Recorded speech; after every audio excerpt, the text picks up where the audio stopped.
Olá pessoal, hoje nós vamos falar um pouquinho sobre um assunto, com dois temas que tem sido muito perguntado por muitas pessoas que estão começando a estudar análise do comportamento, que é sobre os dois ensinos que nós utilizamos dentro da análise do comportamento, que é o DTT e o ensino naturalístico.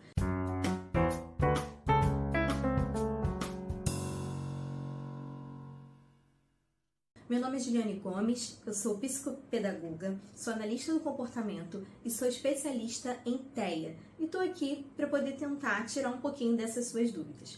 Bom, como eu já falei, dentro da análise do comportamento, nós temos essas duas abordagens ao qual nós podemos estar trabalhando com as crianças. Uma delas é o DTT, que é o ensino por tentativa discreta. Há muito tempo o DTT ele foi classificado como o ensino da mesinha. Mas hoje já se sabe que não existe mais só esse contexto de ensino de mesinha, onde o terapeuta fica de um lado, a criança fica do outro e é exposto ali, as atividades que a criança vai ter que fazer de uma forma meio mecânica e robotizada. Não, hoje em dia, é interagido em forma de brincadeira, uma forma mais lúdica, enfim, uma forma mais atrativa para a criança. Mas existe sim essa diferença do ensino estruturado para um ensino mais naturalístico. No DTT, a gente trabalha com o ensino mais estruturado, algo onde tem o início, meio e fim. A gente tem essa estruturação de como vai trabalhar com a criança, qual vai ser o início da terapia, qual vai ser o meio e o que a gente quer alcançar, que seria o fim. Além disso, nesse ensino estruturado, a gente trabalha também com a visão de que o terapeuta ele tem o controle da situação, ele tem o controle do que ele vai estar trabalhando com a criança, ele tem o controle dos reforçadores que vão ser utilizados, ele está tendo controle ali da mediação terapeuta e criança dentro do trabalho em que ele está oferecendo. Dentro também do ensino estruturado, nós trabalhamos com algo que se chama ensino sem erro, aprendizagem sem erro, onde nós entramos com ajudas e dicas. Você que já tem mais algum tempo dentro dos estudos da terapia ABA, que conhece um pouquinho mais, vai entender o que eu estou falando sobre aprendizagem sem erro. Mas falar mais profundamente sobre aprendizagem sem erro pode de repente ficar para um outro vídeo. Mas então, na verdade, a aprendizagem sem erro é quando a gente entra com algumas ajudas para que a criança não se frustre com os seus erros. Então, a gente faz com que a criança sempre acerte, mesmo que para isso precise de uma intervenção do terapeuta. Então, no ensino estruturado, no DTT, nós entramos com essas ajudas, Essas ajudas são feitas de forma hierárquica, elas vão se esvaecendo conforme o tempo, mas elas são feitas, em todo o ensino estruturado a gente entra com essas ajudas intermediando a criança. Outro fator seriam os reforçadores, A partir do momento que a criança ela é atribuída a demanda e que ela dá uma resposta, a gente já entra imediatamente com o reforçador. Esse reforçador ele pode ser um reforçador arbitrário ou não. Existem vários tipos e várias classificações de reforçadores, mas a partir do momento que a criança responde, a gente entra com o reforçador. No ensino estruturado é feito dessa forma. A gente precisa também estar sempre anotando, fazendo todas as anotações das respostas que a criança der.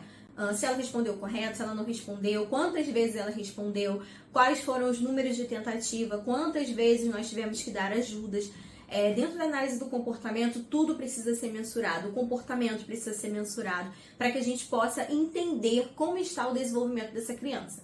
Então, no ensino estruturado, no DTT, a gente precisa fazer as anotações de tudo.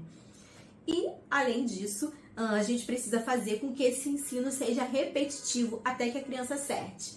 No DTT, a gente tem um cronograma do que a gente vai ensinar para aquela criança, é como se fosse um currículo mesmo. Mas, na verdade, acho que mais um PEI, Porque é algo bem individualizado para aquela criança. O que você faz com uma criança não vai dar certo com a outra, Então, seria um PEI. Você faz aquele planejamento e você aplica aquela estrutura de ensino que você desejou ali, Aqueles objetivos, aquelas metas que você quer que aquela criança alcance. E para que isso ocorra, você precisa fazer repetidas vezes, Você precisa ter sucessões do mesmo comando, de repente até de forma diferente, mas você precisa fazer repetidas vezes para que aquela criança possa aprender. Então, no ensino estruturado, você precisa fazer dessa forma. Eu acho que o próprio nome diz, É uma coisa bem estruturada, DTT, ensino por tentativa discreta. Você precisa fazer algo bem estruturado, bem organizado, para que a criança ela possa aprender ponto a ponto daquilo que você tem como objetivo e metas para que ela possa alcançar. Bom, Agora falando um pouquinho sobre a diferença do DTT para o ensino naturalístico. O ensino naturalístico também é uma outra abordagem que a gente ensina dentro da aba. Ele também pode ser chamado como ensino incidental, alguns autores falam dessa forma. No ensino naturalístico, acho que o nome fica bem claro para todos, é um ensino bem natural. Diferente do DTT, ele não é um ensino estruturado, na maioria das vezes não. Você utiliza, nesse ensino, o terapeuta ele não tem todo o controle da situação, porque na verdade nós vamos trabalhar em cima da motivação da criança. No ensino naturalístico, a gente trabalha no ambiente natural daquela criança, num ambiente onde ela se sente mais confortável, no seu dia a dia, nas suas brincadeiras. Então a criança ela vai conduzir. Não é nada feito muito metódico, com um PEI para se seguir, ou com início, meio e fim, um objetivo, uma meta que você quer alcançar naquela criança. Na maioria das vezes, não. Você deixa a criança fluir na brincadeira dela, e através dessa brincadeira você começa a trabalhar em alguns pontos. É lógico que, assim, algo que é muito errado que as pessoas pensam é que no ensino naturalístico você não tem um objetivo para aquela criança, Na verdade, o objetivo é diferente. No ensino estruturado, você tem um objetivo que você quer que ela alcance e você tem um início, meio e fim para trabalhar com aquele objetivo para ser alcançado. No ensino naturalístico, você deixa a criança bem livre, entrosada, brincando mesmo com o que ela gosta, fazendo o que ela gosta. Só que você também vai traçar um objetivo para você. O que você quer alcançar naquela criança através daquela brincadeira, através daquela atitude dela. Quais são as coisas que você quer perceber através daquela brincadeira? Então você pode até meio que conduzir a criança dentro da própria brincadeira, você vai ter que interagir com ela, você vai brincar com ela e através dali você retira coisas que ela na brincadeira está mostrando para você. A criança, quando ela brinca, a brincadeira é uma forma muito rica em que ela pode aprender. E na brincadeira, ela mostra pra gente o que ela sabe e o que ela não sabe. Então, você interagindo com a criança, você tá entendendo o que ela sabe, o que ela tá aprendendo, o que ela não tá. E você também consegue introduzir ensinos da aba dentro dessa brincadeira, como o comando de pedir. Muitas das vezes você pode perceber que ela tá brincando com um carrinho de forma errada. Você vai, ensina ela a fazer e ela repete. Muitas das vezes você entende que ela quer brincar com um jogo e você deixa aquele jogo um pouco mais distante, ela vai ter que te pedir, ou nomear alguma coisa. Dentro da brincadeira, você interagindo com ela, você brincando com ela, você nomeia a bola, você quer a bola, toma, olha, essa é a bola. E você dá a ela, então é uma forma de você também estar ensinando, não é nada estruturado, você não entra ali com um currículo pronto, um PEI, um planejamento pronto do que você vai fazer, mas você tem mais ou menos uma ideia de como você vai conduzir o ensino daquela criança através do que ela demonstra para você na brincadeira dela. Então, dentro do ensino naturalístico, não existem reforçadores prévios, não existem reforçadores arbitrários. Os reforçadores vão ser exatamente a brincadeira. Se ela quer brincar com a boneca, ela está sendo reforçada porque ela está brincando com a boneca. Se ela está brincando com o jogo, ela está sendo reforçada por isso. Então, uma forma bem bacana de você conseguir generalizar a aprendizagem, porque a criança ela já está num ambiente em que ela convive sempre. Então, é muito mais fácil que ela aprenda a chamar a bola de bola nesse ensino naturalístico e depois, quando ela vá para o ambiente da clínica, ela se recorde daquele momento prazeroso de brincadeira e se recorde que aquele objeto tem o nome de bola, do que quando você está na clínica fazendo um ensino mais estruturado. Não que ela não aprenda, mas você vai precisar de uma série de repetições. No ensino naturalístico, essas repetições não precisam acontecer, porque é uma forma bem natural. Você está interagindo, mediando com a brincadeira da criança. A mesma coisa é a ajuda. Você pode sim entrar com ajuda, ajudar ela a fazer algo, até mesmo ajudar ela na brincadeira, num jogo, como eu falei na questão do carrinho, se ela estiver brincando com o carrinho de forma errada, você vai lá, intervém e ajuda, é uma ajuda. Só que vai ser de forma diferente que se dá no ensino estruturado. No ensino estruturado, você já programa quais são as ajudas que pode ser possível para aquele ensino. Já no ensino naturalístico, não. Você vai pensar na ajuda no momento e geralmente essa ajuda ela vai começar de uma ajuda menos inclusiva para uma ajuda mais inclusiva, diferente de quando a gente faz um ensino estruturado. Uma coisa que também é muito importante se atentar é que no ensino naturalístico, apesar de ser uma forma mais natural e como eu falei, não precisar de um roteiro, de uma coisa estruturada, de um PEI montado para estar aplicando esse ensino para a criança, Mas a gente também precisa, o terapeuta também precisa estar fazendo todas as anotações e registros. Pode acontecer que no momento você não consiga registrar ali, porque você está interagindo com a criança, está brincando com a criança, enfim, né? Você não quer transparecer para a criança que aquilo é uma aula ou um ensino. Mas você pode, de repente, gravar com a autorização dos pais, né? E depois estar passando aquilo para anotação. O que você precisa estar anotando? Você não precisa fazer um relatório complexo, uma ficha, como seria no ensino estruturado. Mas você precisa anotar, pelo menos, o que a criança fez, quais foram os ensinos que você conseguiu tirar dali, o que a criança já sabe fazer, o que você precisou ensinar, o que você precisou intervir, se você precisou dar alguma ajuda, alguma dica, se a criança quis se esquivar, sair, né, daquela brincadeira, o que ela mais gostou de brincar, enfim, fazer anotações importantes para que depois você possa mensurar. Porque independente de ser um ensino estruturado, de ser um DTT ou ser ensino naturalístico, continua sendo ABA.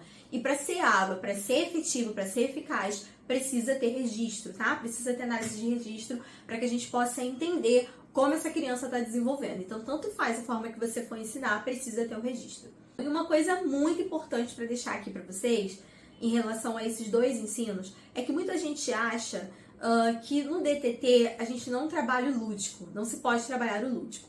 E outras pessoas acham que no ensino naturalístico não se trabalha abordagens pedagógicas, não se trabalha ensino social, enfim. Isso é uma coisa muito errada de se pensar. No DTT a gente também trabalha o lúdico. Lembra que eu falei no início do vídeo que não existe mais essa questão do terapeuta ficar de um lado, a criança ficar do outro e ser dado os comandos? Pode sim acontecer em algum momento ou outro você fazer uma atividade na mesinha. De repente com uma criança maior, com uma criança mais introspectiva que não gosta muito de brincar, ou dependendo do que você for ensinar para ela também pode ser. Mas na maioria das vezes a gente trabalha o lúdico sim. A gente trabalha atividades concretas, a gente brinca com a criança também dentro da terapia. Então é errado pensar dessa forma, porque a gente precisa entender que apesar de ser ABA, apesar de ser uma terapia, nós estamos trabalhando com crianças. E crianças precisam do lúdico. E outra coisa também é essa questão do ensino naturalístico, não ensinar formas pedagógicas, não ensinar habilidades sociais, ensina sim. No ensino naturalístico a gente pode sim entrar no meio das brincadeiras e fazer ensino de linguagem. Estudos já apontam que o ensino naturalístico ele é bem utilizado para ensinar linguagem, na questão da fala, você está sempre interagindo, falando com a criança. O social, você pode interagir com ela, de repente trazer um amigo, trazer um irmão, trazer alguém para estar participando daquele momento, né? E também habilidades funcionais do dia a dia, você também pode estar exercitando com a criança nesse ensino naturalístico. Bom, resumindo tudo isso, existem pontos positivos e pontos negativos nos dois tipos de ensino. Vou começar com os pontos negativos. No DTT, o ponto negativo é que pode ser mais difícil que você traga esse ensino para uma generalização. Todo ensino, quando a gente entra com a intervenção ABA, a gente quer que ele seja generalizado. A gente não quer que a criança aprenda a pedir algo, se comportar de uma forma correta dentro da clínica e fora da clínica ela faça diferente. Então, a gente precisa generalizar esse conhecimento e no ensino estruturado isso fica um pouco mais difícil, porque as crianças com TEA ela tem um pouco dessa dificuldade de generalizar aquilo que ela faz em todos os ambientes. Então, a gente precisa trabalhar mais para isso. Né? E a criança também ela pode se cansar mais fácil daquele comando, daquela aprendizagem. Agora entrando para o ponto positivo do DTT. O ponto positivo é que você tem o comando da situação, você tem o controle. Então você está percebendo que a criança está errando, que a criança está falhando, você já fez um cronograma do que você quer que ela alcance em X período, então fica mais fácil para você entender. Agora vamos para o ensino naturalístico. No ensino naturalístico, o ponto negativo é que você pode perder o controle da situação. Justamente porque a criança está no ambiente natural e fazendo o que ela gosta, brincando, e você interagindo com ela, pode ser que você perca o controle da situação e quando você veja, você perdeu alguma coisa passou despercebido, algum ensino, alguma aprendizagem, você pode ter deixado passar, né? Mas uma coisa positiva também é essa questão da generalização. É muito mais fácil a criança se generalizar no que ela está aprendendo, naquela aprendizagem, quando ela está num ambiente confortável e prazeroso para ela. Outro ponto positivo também é isso. A criança ela tem menos possibilidades de não querer interagir com aquela situação, ela demonstra mais o que realmente ela sabe, ela interage mais com você, né? Ela fica mais à vontade naquele ambiente natural dela. Então, esses foram pontos positivos e negativos. Então, juntando esses dois, vocês podem perceber que existem pontos positivos e negativos em todas as duas formas. Então, gente, essas formas elas se completam, tá? Essas formas de ensino se completam. Para que a aba ela possa ser verdadeiramente efetiva na vida dessa criança, você precisa trabalhar tanto com o ensino estruturado, tanto com o ensino naturalístico. De formas diferentes, de repente você pode utilizar um AT para fazer o ensino naturalístico, você entra com o ensino estruturado, mas o que a gente quer mostrar para vocês agora nesse momento é que não existe uma forma que é melhor e a outra não. As duas se completam. Eu espero que vocês tenham gostado desse vídeo, espero que tenha sido relevante para vocês, que vocês tenham aprendido um pouquinho. Se ficou alguma dúvida, manda nos comentários, manda também pra gente qual é o próximo vídeo que vocês querem que a gente esteja trazendo aqui. Não esqueça de deixar o seu like, porque é através do seu like que o YouTube entende que esse vídeo foi relevante e passa ele também para que outras pessoas possam estar adquirindo esse conhecimento assim como você. E se você não é inscrito no nosso canal, se inscreva e aperte no botão do sininho, que toda vez que tiver um vídeo vai chegar a notificação para vocês. Então é isso, hoje eu fico por aqui e até o nosso próximo vídeo.